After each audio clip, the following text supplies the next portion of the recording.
Hi everyone!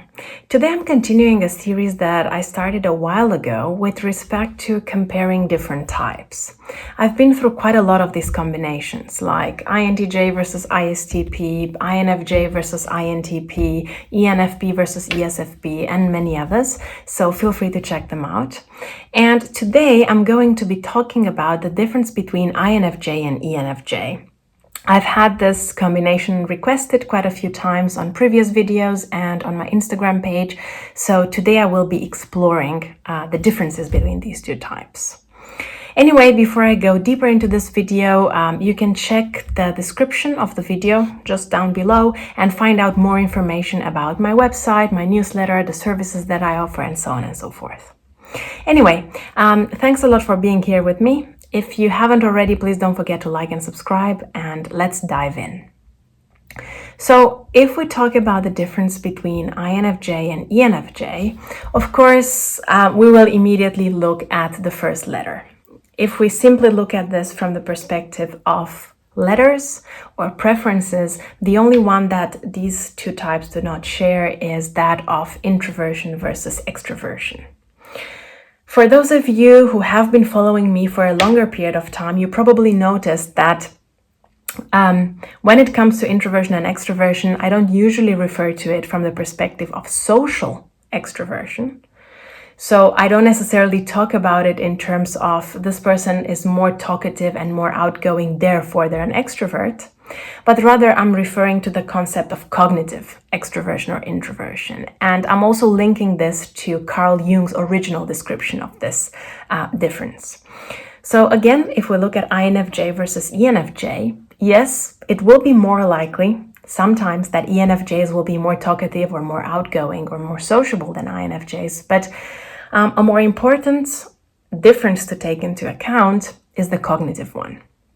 ENFJs, being cognitively extroverted in a dominant fashion, they will be more likely to draw their attention to the external environment or external object, as Jung used to call it. This means that their thought process will primarily prioritize the external world or the external environment in order to understand what's happening, what they're interested in, what they want to do, and so on and so forth. Whereas for INFJs, being cognitively introverted, there will be more energy dedicated towards the internal world, the internal subject, as Jung called it. So their own thoughts and ideas, their own perceptions, kind of overriding the input from the external environment. And then I would kind of like to talk a bit more. So this is just one dimension that we look at. But other than that, I would like to talk a little bit more about the different interaction styles that create a pretty notable difference between these two types. So for those of you who are not familiar with this concept, I'm talking about the interaction style model by Linda Burns, which basically classifies the types into 4 different categories: in charge or control, chart the course, get things going, and behind the scenes. In this case, the ENFJ is part of the in charge or control group, whereas INFJ is part of the chart the course group. So we have different interaction styles which set these two types apart. So if we look at the ENFJ and the control or in charge interaction style, we will notice a person that is more likely to be interested in getting things done through other people. And this also has something to do with the concept of extroversion. So ENFJs, similarly to ESTPs, ENTJs, and ESTJs, who are also control types, are more likely to be interested in accomplishing an achievable result. Notice that I'm saying achievable. It's about something that they think is realistic to be achieved, not necessarily something that is ideal to them, but rather something that they think is a possible outcome. And then they are good at kind of mobilizing others to join them and work together to achieve this result.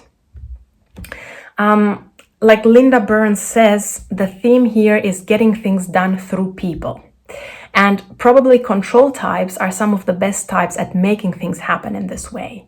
They also have a tendency to enjoy moving fast, kind of checking things off a list and taking one step after the other in that direction that they're interested in.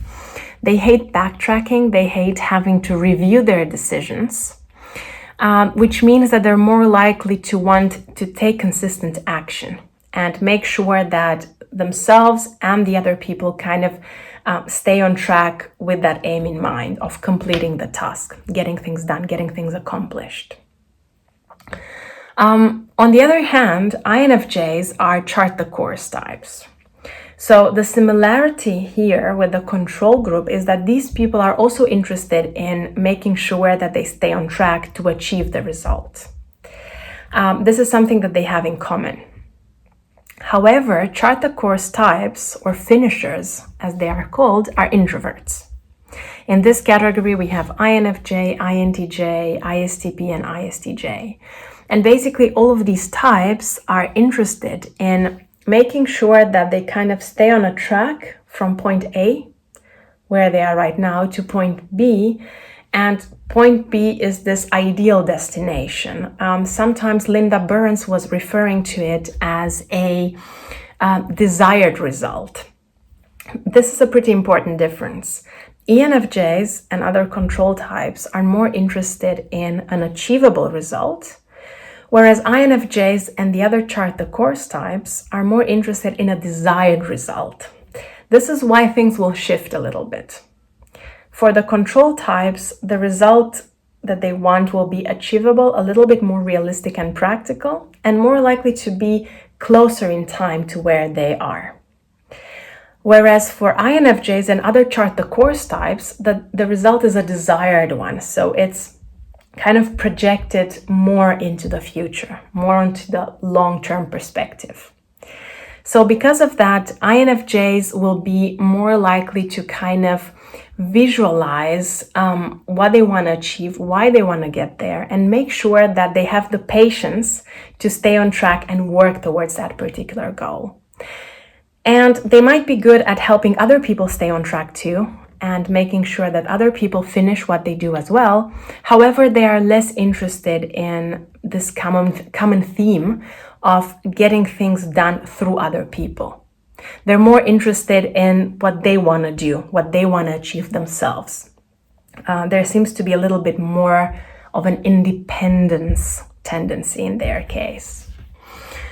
Okay, so this is a pretty important difference that I think is quite obvious. Now, another thing that I noticed is that ENFJs, together with other control types, tend to be a little bit more impatient, wanting things to happen a little bit faster as compared to INFJs and the other chart the course types, who might be a little bit more comfortable waiting to accomplish that desired result in the longer term, in a way. And another particularly important observation here is that for INFJs who are chart the course types, there will be this kind of contained tension. Again, Linda Burns was referring to it this way, contained tension into moving forward in order to achieve that particular thing.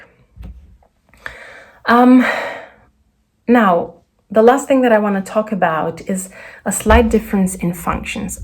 Of course, both types have NI and FE as their preferred functions, and TI and SE also in their first four, but in a different order, and all of the archetypes and positions of functions change.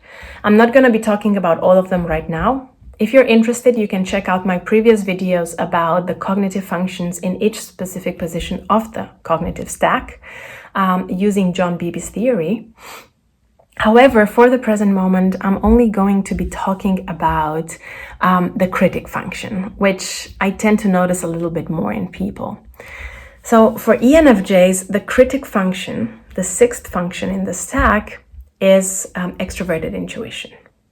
This means that ENFJs are more likely to criticize other people for their ideas or for their ability to, or lack of ability thereof to connect ideas with each other, to see the big picture, to envision possibilities, to think creatively, to think out of the box. They're more likely to talk about that and criticize themselves and others for this particular thing. On the other hand, INFJs have introverted feeling critic. This is their critical parent or sixth function. And again, this tends to manifest in a pretty characteristic way, which means that INFJs are more likely to criticize themselves and others for morality reasons, for not being authentic, for not aligning with one's values, for not doing the right thing. And they're more likely to bring out this kind of critic. They will be perceptive of ideas because they're an intuitive person, they're an intuitive type, and more so an intuitive hero type. But when it comes to actually criticizing, they will focus more on the feeling input, particularly the FI one of values, morals, authenticity, staying true to oneself. Anyway, so these are my thoughts on some notable differences between these two types. And rather than comparing the main four functions, I wanted to give you a bit of a different perspective using the interaction style model that is a bit less talked about, and also talking about the critic function. I hope you enjoyed this video. I hope this was helpful to you. Thank you for watching this video. Thank you for being with me. And as always, I really appreciate you being here. See you next time with another video on typology.